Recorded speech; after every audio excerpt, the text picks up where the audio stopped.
Hey, what's going on, guys? Rony Boney here, to be sure, bringing you a commentary regarding whether or not the PS4 is the correct console for you to buy. I'm going to detail through hardware, connectivity, specs, and all the other perks to do with the console, and whether or not there were things that the console hasn't that mightn't suit you. So guys, strap yourselves in, we're going to start it right now. So in regards to hardware, the PS4 is going to have very similar hardware to the Xbox One. There is really not a lot of difference. They have x86 architecture, which is a computer architecture, which will make it very easy to make games, make them very high-end as well. The PS4 is going to have 8GB of GDDR5 RAM, which is where it differs because that's video card RAM, a 500GB hard drive, which is great, and the exact same chipset as the Xbox One, and they have an AMD processor. So, that sounds very good in theory, but what's the difference between the PS4 and the Xbox One? Well, in theory, GDDR5, being a graphics card RAM, is a lot faster. Now, it's faster in a certain sense over another sense, okay? So I'm going to detail what exactly that is. So GDDR5 RAM is better at doing huge tasks, at carrying over huge tasks, whereas DDR3 RAM is better at doing smaller tasks. So that's exactly why the Xbox One has DDR3 RAM in, because they have all those things like going on Skype, switching the films, etc. It's smaller tasks, but it's loads of smaller tasks. It's many tasks. Whereas the PS4, being really centered around gaming, which a console should be, has GDDR5 RAM, because that's centered around larger tasks, so your games are going to play very smoothly, I would say. Now, I'd say those play smoothly on each console, really. They really will.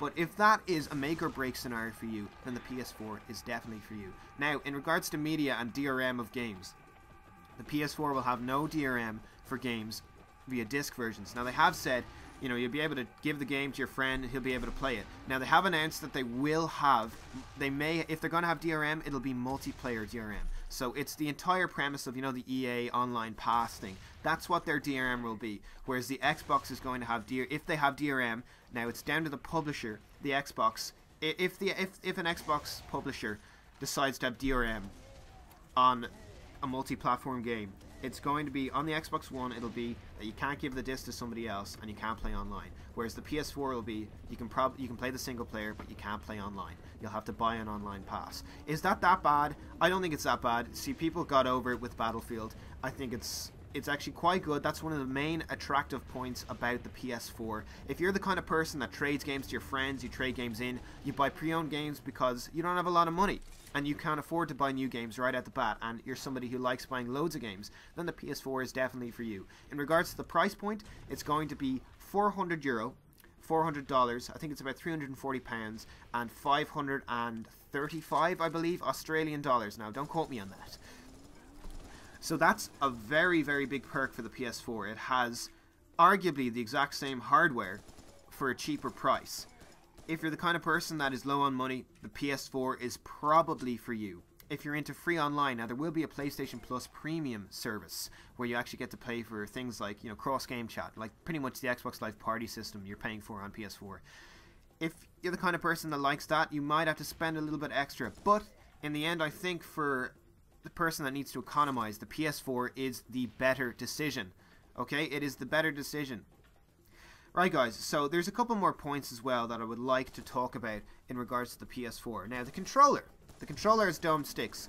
Arguably, those are better for first-person shooters. Really, a lot of people will say that a domed stick on the right stick is better for first-person shooters. If you're somebody that's very serious about first-person shooters, maybe that's for you, maybe not. The Xbox will have dedicated servers. Maybe that'll bring you over towards first-person shooters, because it'll do first-person shooters a lot better with dedicated servers. There'll be a more even ground, but maybe you don't care about that. Maybe the controller and how your character moves is more important to you.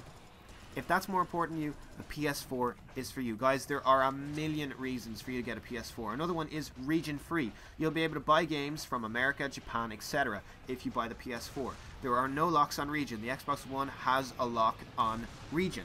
So you won't be able to buy, if you're in Europe, you won't be able to buy games from America on the Xbox One, but you will be able to with the PlayStation, and you'll be able to buy games from Japan, etc. It doesn't matter where you get the game from, you will be able to play it. And also, The PlayStation 4 has a 500GB hard drive that you can upgrade. You can have a 1TB, you can upgrade to a 1TB hard drive. The Xbox One will not allow you to do this. So guys, those are the reasons whether or not you should buy the PS4. Is the PS4 correct for you? Let me know in the comments section down below. And as always, have an absolutely amazing day. Please keep the comments clean, guys. Come on, it doesn't matter what console we buy as long as we have fun. Alright guys, have a wonderful day. Bye bye. Big dealer's living room, it's like boom. How you like me now? Fans through the waves, so I surf the crowd.